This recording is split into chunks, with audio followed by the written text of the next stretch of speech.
j'en prends une autre. Verte, ça va être écolo, ça. Si vous pouviez améliorer quelque chose d'un coup de baguette magique, ce serait quoi? Alors, je ne sais pas, ça touche. On m'a expliqué que la couleur verte touchait un peu à l'environnement, j'imagine que c'est ça.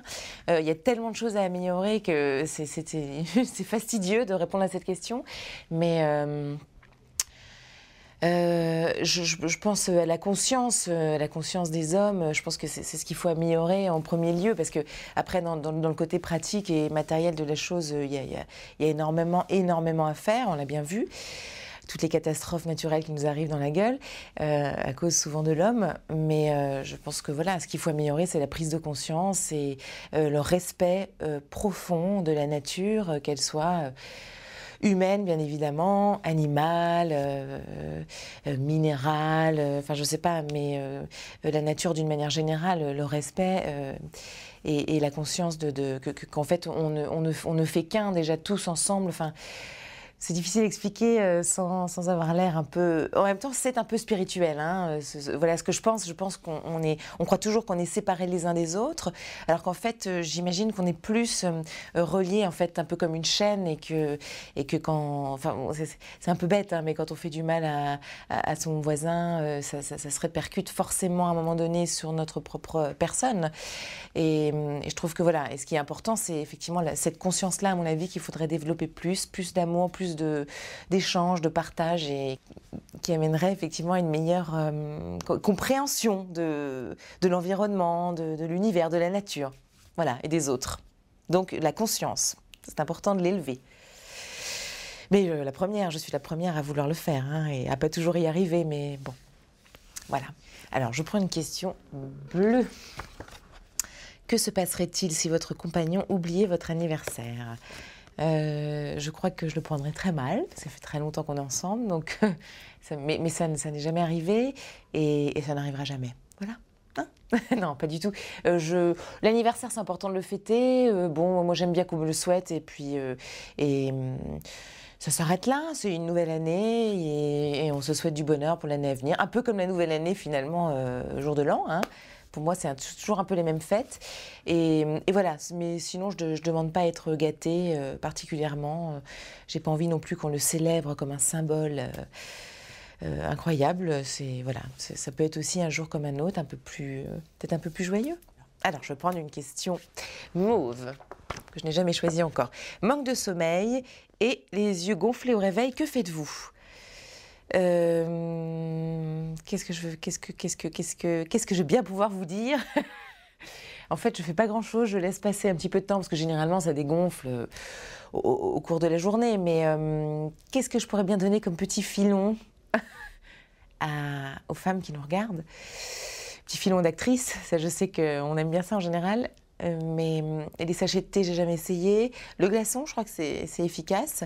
Mais sinon, je pense que le mieux, c'est de boire de l'eau, de s'hydrater. Il me semble que ça a une relation avec le fait d'être un peu gonflé comme ça. Et puis, y penser pour la prochaine fois qu'on fera trop la fête. Hein. Essayer de se coucher un peu plus tôt, ou de se modérer, les filles. Mais je crois qu'il n'y a pas vraiment de solution miracle pour ça, à moins d'avoir un masque spécialisé. Il y en a qui sont pas mal, hein. Je ne vais pas citer de marque, mais il y a des petites choses qu'on met comme ça en dessous des yeux, et qui donnent un petit coup de fouet. Voilà, sinon je pense qu'il faut laisser passer un peu la journée. Voilà, et beaucoup boire d'eau. C'était le conseil du jour. Alors je continue. Tic, tic, tic, tic. Je prends la noire, que j'aime bien les secrets. Quel est le dernier secret que vous n'avez pas réussi à garder ? Alors ça m'arrive tout le temps, parce que je suis très bavarde. C'est terrible. Mais très bavarde, mais gentiment. C'est-à-dire que c'est spontané. Je dis les choses comme ça, comme elles me viennent. Et généralement, j'ai envie de communiquer, j'ai envie de parler aux gens. Et je ne sais pas spécialement que je ne sais pas garder un secret, parce que ça, quand même, j'y arrive. Mais disons que j'ai tendance à raconter un peu ma vie d'une manière anecdotique, comme ça, à qui veut bien l'entendre. Et que parfois, ça m'a valu simplement que ce soit répété, déformé, sorti du contexte, et que donc je passe un peu pour pour une gentille fille, quoi. Mais bon, en même temps, c'est vrai que ça fait aussi partie de moi, il faut que je l'assume. Ça fait partie justement de mes petits défauts.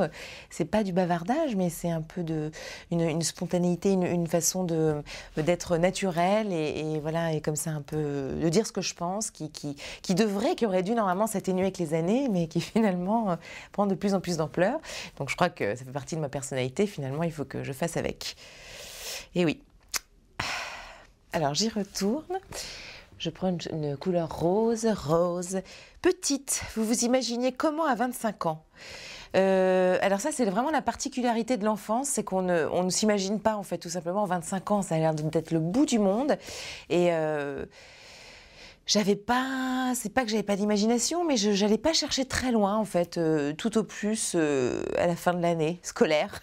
Mais ça s'arrêtait là, je crois. Sinon, j'avais quand même des velléités de me réaliser dans la vie, effectivement, et de faire des belles choses, des grandes choses, mais ça restait assez flou, et j'avais pas une image précise de la façon dont j'allais devenir à 25 ans. J'espérais surtout, me bonifier, en fait, à y arriver à communiquer quelque chose que j'avais en moi, comme ça, enfin bon, que tout le monde a évidemment, hein, mais du domaine de l'intime, comme ça, m'exprimer, voilà, j'aspirais surtout à ça, pouvoir m'exprimer dans la vie d'une manière honnête et fidèle à qui je suis. Et donc ça, j'ai l'impression que ça se fait sur un beaucoup plus long terme qu'on l'imagine quand on est enfant. Et voilà, donc non, quand j'étais enfant, j'étais assez dans le présent, et finalement, je crois que c'était une bonne solution, hein. Puisque j'ai vécu après en anticipant forcément un peu sur du négatif, je me dis que finalement quand on est enfant et qu'on vit au jour le jour, c'est parfait, on devrait être adulte aussi comme ça. Mais on a beaucoup de mal. Ouais, c'est ça d'être adulte, hein, c'est avoir du mal de toute façon.